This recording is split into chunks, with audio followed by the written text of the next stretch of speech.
I want to talk to you about the PS on your direct mail fundraising letter and in your email. So if we are on the same page, you probably have written your direct mail appeal.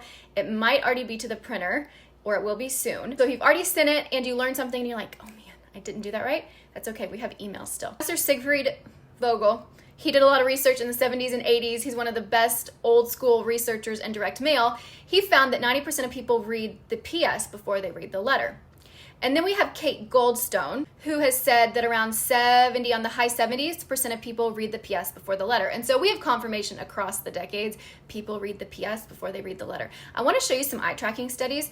This is published on the Better Fundraising Company's website. You'll see that the eyes go first to the top right-hand corner, which I tell you, that is the most valuable real estate. Typically you want to put the offer there, and very compelling, a deadline, that's really important. Don't put just a random picture there, and don't put your logo there. And then they look at their name at the top of the letter, then they look at the headline, and like the sixth thing they do is look at the PS. But this is happening across a span of a couple seconds. And so ultimately, the PS has to be dialed in. Now, let me show you another eye tracking study.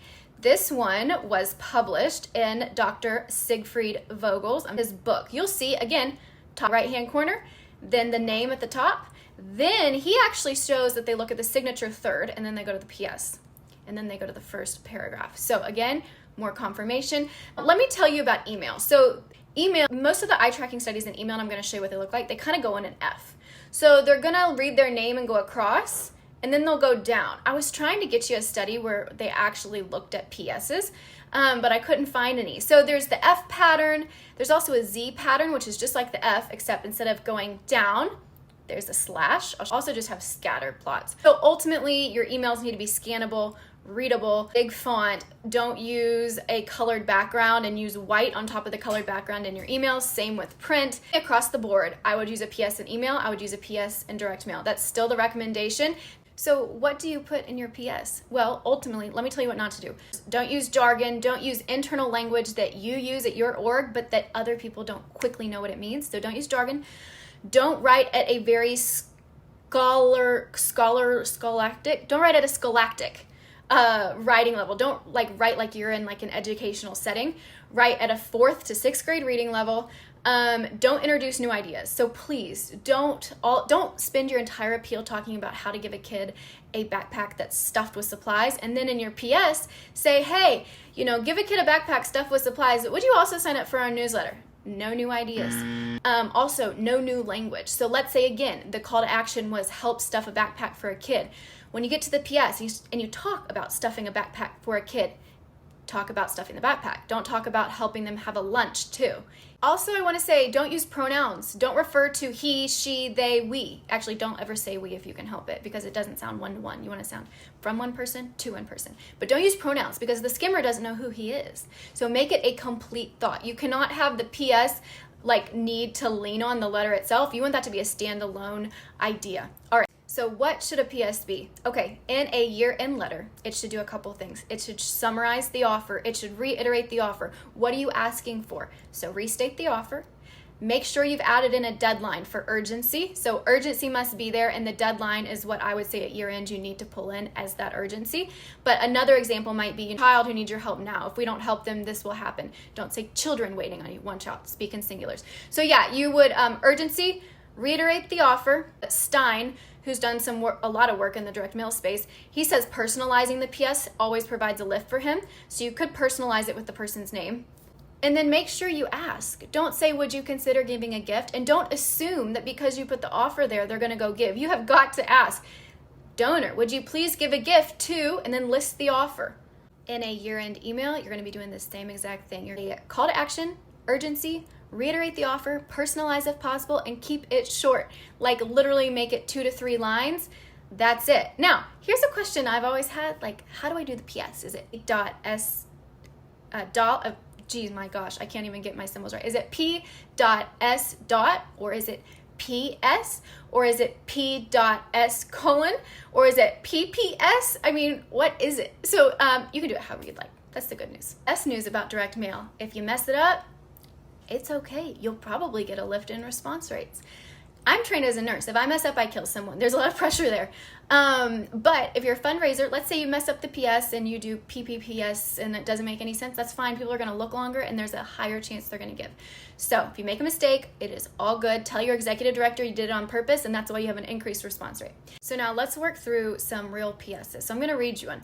PS, as a valued friend, the level of commitment you show to our society sets an example for us all. Thank you for your rich participation in not only our community, but everything we stand for. I'm asking you to please give a gift to HH today. The music must go on. I need strong advocates.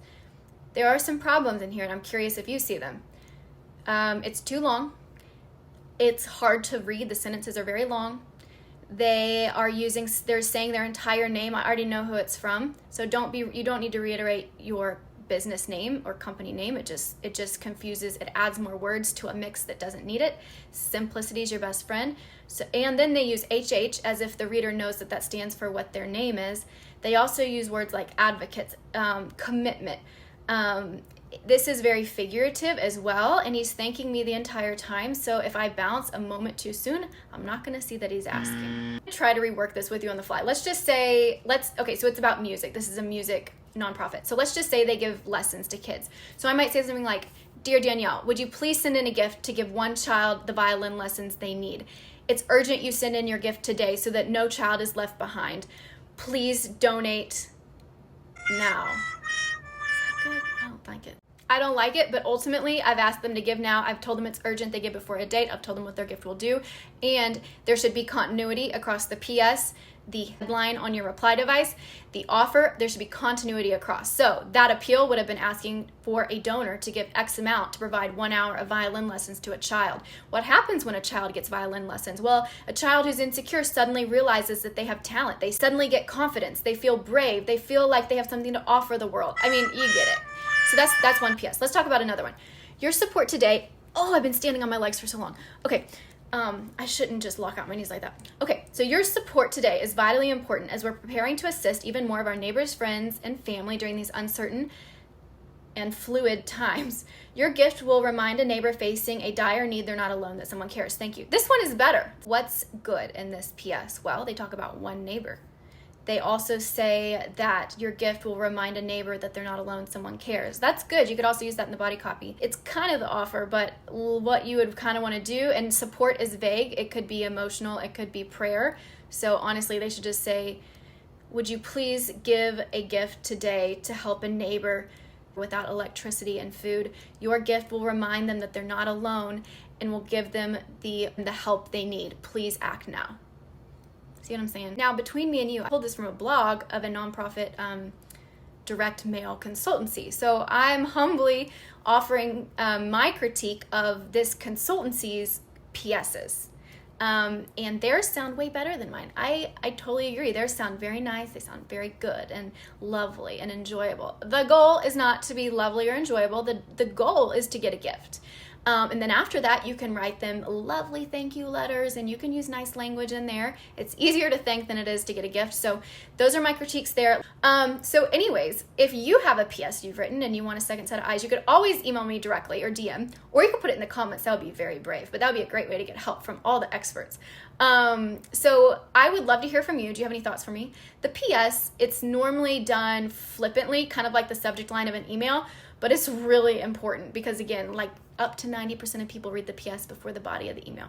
So I hope you have a great week, and Thanksgiving's coming. I literally thought we were in the very beginning of November. So I hope you get your stretchy pants out. Men, get a pair of stretchy pants because you're going to need them at Thanksgiving, and you enjoy yourself. I will talk to you next week, but before you go, if you don't know who I am, my name is Danielle Wallace. I'm the founder of Grow Better. I help small to mid-sized nonprofits optimize their fundraising results. So we work on direct mail, email, events, major donors, all the things that go into your fundraising approach. They all need to be aligned and strategically planned so that you can save yourself time while driving up your results. So if you're interested in working with me, send me a DM. I'd love to chat. I will talk to you soon.